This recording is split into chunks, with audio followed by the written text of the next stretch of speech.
Welcome to the DoubleACS Daily News for November 29th, 2016. New Hope recently held their annual fundraising event, Gourmet Guys. The event features a buffet-style meal prepared by local men that support New Hope. DoubleACS spoke to New Hope's Executive Director, Marcia Szymanski, to learn more about the event.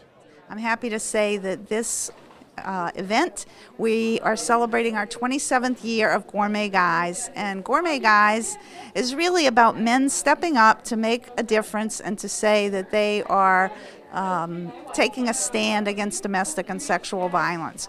We have a lot of men from the community who cook their favorite dish, their signature dish, and they bring it in and we sell tickets and we serve a wonderful meal. Everyone has a lot of fun, and all of the money that we raise supports New Hope services, which really support ultimately survivors of domestic and sexual violence. We have guys that come every year. It's really become an Attleboro institution, and I have to say that the funds raised make such a difference to the people we serve, the folks who are really struggling with this issue. Domestic violence touches all ages, races, genders, faiths, socioeconomic status, and we at New Hope last year about 12% of the clients we served were men. We actually have men that have come into shelter.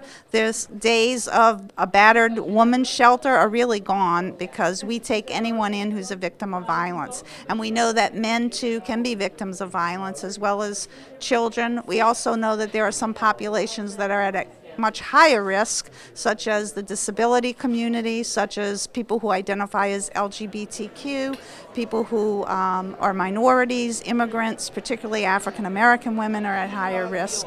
So it runs the gamut, and yes, that is a myth that men are not victims or can't be victims of domestic abuse. I wish I could say the numbers were going down, but in fact last year our numbers spiked considerably. I don't know if that's because there's certainly been a lot more attention paid to domestic and sexual abuse, particularly when instances of the NFL, and we've seen domestic violence as a big issue in sports leagues and sports teams. Also, we've heard the Bill Cosby issue in terms of sexual assault. So a lot of high-profile events oftentimes result in a spike in people who are willing to report or come forward and say, hey, yeah, this has happened to me too. So that's a good thing that people recognize. They don't have to stay alone. They don't have to sit and suffer in silence, that they recognize other people are struggling with this, people who look like me, so it makes it easier for them to come forward. It's very heartwarming to see the community,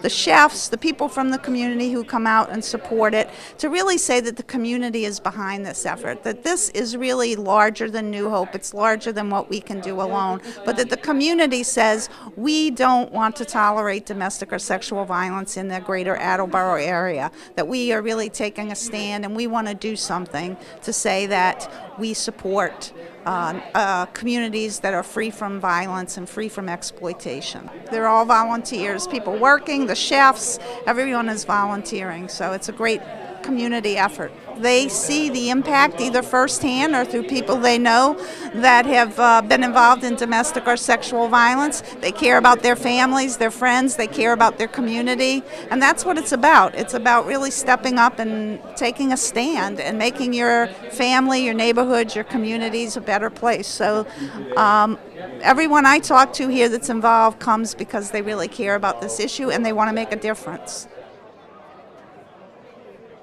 That's it for today's update. For DoubleACS News, I'm David Angel.